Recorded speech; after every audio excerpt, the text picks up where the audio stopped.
भारत का संविधान हमको ये बोलता है कि जो व्यक्ति जब से संविधान यानी कि 1950 से जब से संविधान लागू हुआ, जो व्यक्ति जिस राज्य में रहता था वो व्यक्ति वहाँ का मूल निवासी कहलाया जाएगा, ये संविधान कहता है। हालांकि 2000 से पहले यहाँ पर लागू हुआ करता था जब हम यूपी में थे। यहाँ की नौकरियों में या जहाँ पर भी मूल निवास की आवश्यकता होती है वहाँ पर हमारा हक है।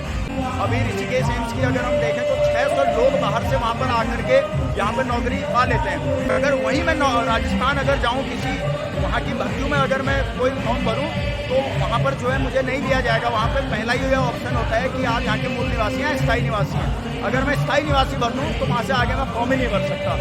ये प्रक्रिया अन्य प्रदेशों में है तो ये उत्तराखंड में क्यों नहीं? तो ये है मोहित डिमरी जी, जो कि मूल निवास भू कानून समन्वय संघर्ष समिति, जिसके बैनर तले पूरे प्रदेश भर में और प्रदेश से बाहर आंदोलन हो रहे हैं, तो उसके मुख्य संयोजक हैं।